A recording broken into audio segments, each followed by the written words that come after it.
Esse é o Ancapsu e nós vamos falar agora sobre a tentativa, ou pelo menos a sugestão de tentativa que fizeram ao Hugo Motta para ele impedir a tramitação da anistia no Congresso apelando ao STF. Muita gente está criticando o Motta, eu também critico o Motta pela atuação que ele está tendo, mas a verdade é preciso reconhecer que teria sido muito pior nessa situação, tá? Ele poderia já ter colocado o STF antes nesse processo, isso iria acabar com qualquer vestígio de isenção da Câmara, né, e acabar com o Legislativo no Brasil. Hoje em dia, o Executivo já está totalmente subserviente ao Judiciário, o Judiciário já virou o poder que comanda o Brasil. Se ele aceita essa opção que deu aqui o Lauro Jardim, o Legislativo também cairia nessa, meu amigo, e daí sair disso seria muito difícil. Aqui, ó, aliado tentou convencer Hugo Motta a travar a anistia com a ajuda do STF. Vamos entender esse caso aqui. Isso aqui seria extremamente grave. Felizmente, o Motta resistiu a esse tipo de coisa.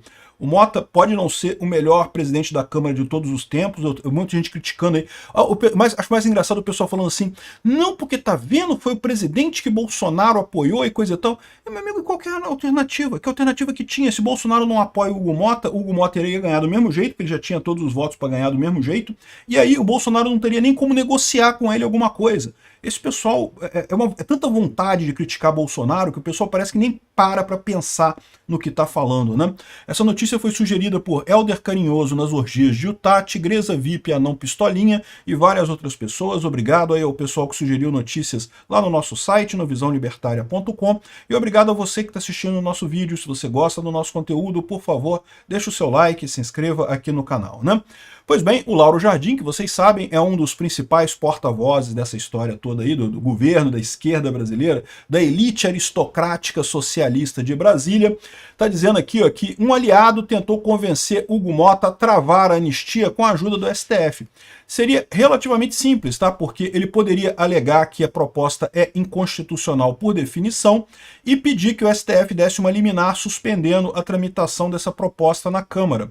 Isso é legal? Não, não é. Tem decisão até do STF que fala que o STF não pode se meter em decisões intra-Câmara, né?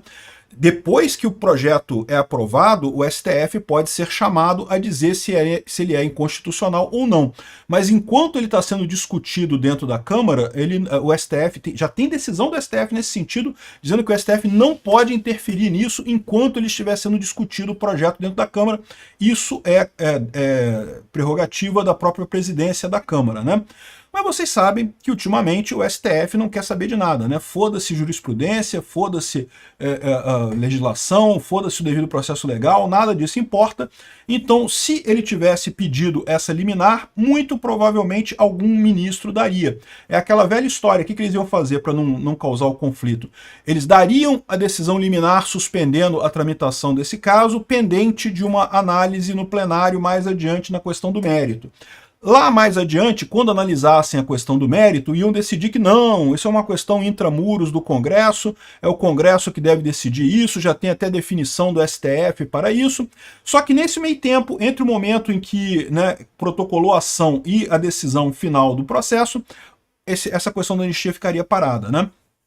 Então, é um absurdo esse tipo de coisa, por isso que existiam, inclusive, propostas de PEC para limitar o poder de decisão monocrática do STF, mas a verdade é que isso hoje está valendo. Hoje, qualquer juiz que cair isso no STF, e aquele sistema de sorteio de distribuição no STF, a gente não sabe se ele é verdadeiro, as coisas caem todas com o Alexandre de Moraes, é impressionante, né?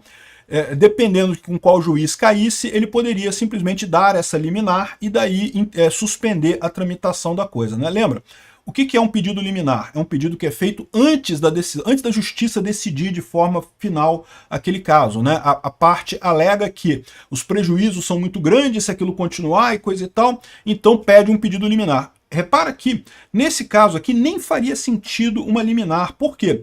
Porque enquanto o Congresso está discutindo o caso, não tem problema nenhum, o caso não está valendo, não tem nenhum prejuízo para a situação corrente, né? Para você ter um pedido liminar, você tem que ter duas situações, tem que ter a urgência, né? E a fumaça do bom direito, que eles chamam, né? O periculum in mora, ou seja, o perigo na demora, e a fumaça do bom direito lá, né? O fumo bono iuris. Não tem nenhuma das duas coisas. Não tem o periculum in mora, por quê? Porque ainda está discutindo no Senado, em tese, né, ainda vai passar pelo Senado, pela Câmara, pela Câmara, pelo Senado, pelo Lula, e tem que derrubar o veto do Lula, aí só depois que esse negócio entraria em vigor e o STF ainda poderia ser chamado depois para definir a inconstitucionalidade disso. Então, assim, não tem porquê, não tem nenhum perigo na demora disso daí, né? E também não tem o fumo bono iuris, porque, como eu falei para vocês, já tem jurisprudência do STF dizendo que esse caso é um caso da Câmara interno, o STF não se mete enquanto está dentro da Câmara. Mas, de novo, custa algum juiz achar que não, porque um atentado contra a democracia prejudica não sei o que lá, a imagem do STF, não sei, inventar uma argumentação qualquer, dar a liminar e falar, não, depois a gente vai analisar o mérito, mas por enquanto está proibido de tramitar esse caso na Câmara, né? Se o Hugo Motta faz isso, era muito grande a chance do STF fazer isso, ou seja, só que qual que seria o problema disso daí? Resolveria o problema do Hugo Motta, mas colocaria o Congresso mais uma vez subserviente ao STF, né? Ou seja, aí depois que começa isso, o STF já está mandando no Executivo, passaria a mandar no Legislativo também, ou seja, seria uma tragédia isso daí, realmente uma tristeza o que está acontecendo aqui no país, né? Felizmente, o Hugo Motta não aceitou, ele se recusou, disse que abriria um diálogo nos três poderes. É o que ele está fazendo, o tal do acordão da anistia lá com Lula, com o STF e com o pessoal de Bolsonaro. Vamos ver o que vai acontecer.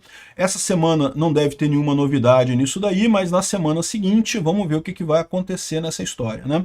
Bom, o Bolsonaro fez a cirurgia, né, tá fazendo a cirurgia. Antes de fazer a cirurgia, ele enviou uma mensagem para deputados sobre anistia. Aqui é a mensagem que o Bolsonaro mandou, né? Peço repassar para aqueles que são contra a anistia humanitária. Modular a pena da Débora, passando de 14 para 10 anos de prisão. A Débora é aquela moça que escreveu com batom na coisa. Continua sendo uma brutal injustiça, já que seu crime é impossível. Ela não tinha como fazer um golpe. Ele está dizendo que ela faria golpe, mas não tinha arma. Como é que você tem uma coisa violenta sem arma, né? Imaginemos a cena, o policial federal arrancando a Débora de casa com seus filhos de 7 e 10 anos, chorando, sendo levada de volta à penitenciária. Deus ilumine cada um dos 513 deputados e 81 senadores em seus votos. Se com nossas decisões pavimentamos a nossa eternidade, esse voto tem um peso capital. Domingo, logo mais, às 8 horas, me submeto a mais uma cirurgia, ainda decorrente da facada, e ao meu lado o bispo J.C. Carvalho e bons médicos e enfermeiros. Se Deus quiser, tudo ocorrerá bem. Ou seja, o Bolsonaro deixou essa mensagem aqui da anistia, muito importante isso, né? E uma coisa importante também, o pessoal falando sobre o discurso que a esquerda usa, é que a anistia é para favorecer Bolsonaro. Isso é mentira, a anistia não se aplica a Bolsonaro. Ela pode favorecer Bolsonaro no sentido de que mostra o absurdo que é todo esse julgamento do STF. Mas a verdade é que isso não beneficia Bolsonaro diretamente e não beneficia mesmo, né? Bolsonaro está correto nisso. Hugo Motta está tentando se equilibrar nessa parada aqui. Eu acho que ele está errado, eu acho que já tinha que ter botado o pau na mesa e botado esse projeto para votar, mas a coisa não é simples. Do outro lado, o pessoal está querendo a cabeça dele, ameaçando o pai dele, coisa e tal. Vamos dar tempo, quem sabe a coisa não termina da maneira correta.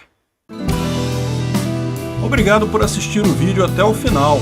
Além de curtir, compartilhar e se inscrever no canal, considere se tornar patrocinador com valores a partir de R$ 1,99. Clique no botão Seja Membro abaixo para saber as condições e vantagens de patrocinar o canal. Mais informações sobre o nosso projeto, visite nossos sites indicados na tela.